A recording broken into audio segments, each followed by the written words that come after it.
Cooper, qui est également acteur, producteur et scénariste. Et il partage l'affiche avec une petite actrice qui monte, c'est qui? Ouais, exactement, Lady Gaga. Donc, vous en avez sûrement entendu parler déjà de ce film ces dernières semaines. Le film a été présenté et ovationné à quelques-uns des plus grands festivals de la rentrée, Venise, Toronto, Saint-Sébastien. Et ce soir, ici à Paris, vous allez découvrir la toute dernière version d'une histoire éternelle qui a marqué Hollywood depuis jamais. Donc la toute première version de ce film, A Star is Born, a été créée en 1937. C'était avec Janet Gaynor et Frederick March dans la version de William Wellman. En 1954, c'était George Cukor qui a fait une version mythique avec Judy Garland et James Mason. Et puis en 1976, bien sûr, Barbra Streisand et Chris Christopherson étaient dans la version de Frank Pearson. Donc aujourd'hui, c'est Bradley Cooper lui-même qui est aux commandes de sa toute première réalisation. Nous avons la chance de l'avoir ici avec nous ce soir. Donc je vous demande d'accueillir avec moi, s'il vous plaît, l'acteur, producteur, scénariste, mais surtout, figurez-vous que Bradley Cooper est bilingue.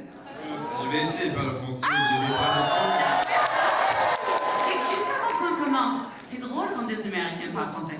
Juste pour commencer, comment ça se fait que vous parlez aussi bien le français? Je sais pas, c'est aussi bien, mais merci. J'ai étudié à Aix-en-Provence il y a des années et j'ai gardé la langue, c'est ça. C'est super. Donc, parlons de cette toute première réalisation. C'était quoi le plus grand défi pour vous? En général, Ouais, ou sur le tournage, ou c'était quoi le plus grand, les choses les plus je pense que pendant la répétition, ça c'est dur parce que ce projet est énorme. J'ai fait que ça pendant 4 ans. Tu comprends ce que j'ai dit? C'est bien. Et la lumière n'est pas assez lumineuse chaque jour. Et on doit travailler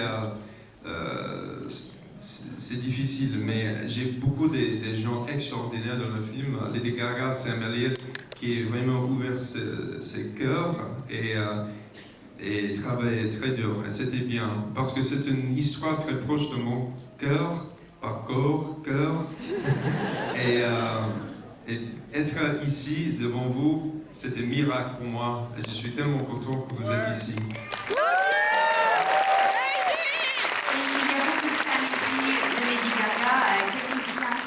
Incroyable déjà sur la scène musicale. Maintenant, on parle d'elle comme la révélation de l'année au cinéma. C'est en quelque sorte grâce à vous. Comment elle est venue justement à ce projet et c'était comment pour vous le premier journée sur le tournage avec elle? J'ai la chance qu'elle a dit oui. Elle était en train de chanter La vie en rose dans une nuit.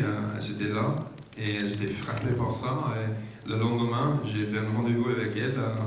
J'ai parlé le sujet de trauma pour l'enfant, la famille, cherche sa voix. Et j'ai demandé si elle veut chanter avec moi. Et j'ai une chanson dans ma tête, on essaye, il y a un chemin entre nous. Et après ça, j'ai dit, est-ce que tu veux marcher dans le chemin avec moi pour dire cette histoire? Elle a dit oui, et le travail a commencé. Wow. Ce qui est super, vous allez découvrir dans quelques instants dans le film, c'est que la voix qui prenne Bradley dans le film n'est pas du tout comme sa voix qu'on entend là aujourd'hui. Et je sais que vous avez fait beaucoup de travail sur votre voix pour le poser, pour le trouver pour ce personnage de Jackson. Parlez-moi de ce travail sur votre voix. Parler et chanter. Ouais, ça c'était dur. Il y a un très bon prof à Los Angeles qui s'appelle Tim Manek. Je travaille avec lui dans American Sniper. Et chaque jour, il y a 5 jours par semaine pendant 4 heures avec lui. Et on a trouvé une voix qui est spécifique.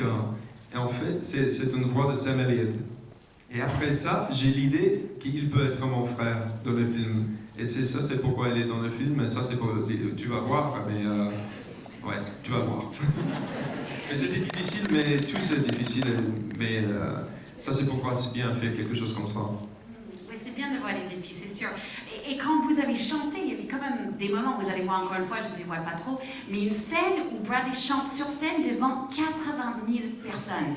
Qu'est-ce qu'on a comme émotion au fond de soi quand on chante à un grand festival comme Coachella par exemple, mais on n'est pas vraiment chanteur? Vous avez senti quoi? Oui, j'ai jamais chanté. J'ai 1 an, j'ai 4 ans, mais j'ai 1 an que je fais que chanter avec un autre prof qui s'appelle Roger Love. Et grâce à ça, j'ai pu chanter devant ouais, c'était incroyable. C'est un festival de musique qui s'appelle Glastonbury. Et Chris Christopherson, il était en train de jouer dans le festival. Il a dit tu peux chanter avant moi. Et le meilleur moment, c'est après, j'ai chanté une chanson 2 fois, j'ai dit merci à tout le monde. La prochaine, c'est Chris Christopherson, il est entré, ça c'est vraiment, parce qu'il est dans le 3e version de ce film.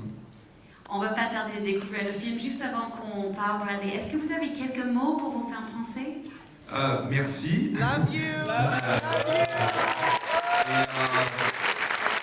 Le cinéma en général est quelque chose qui me touche pour toute ma vie, depuis que j'étais enfant maintenant. Et j'essaie de vous montrer une histoire qui peut-être vous toucher. Et j'espère que tu vas t'identifier avec quelque chose et ça va me faire plaisir. Et alors c'est ça. Merci beaucoup. Merci.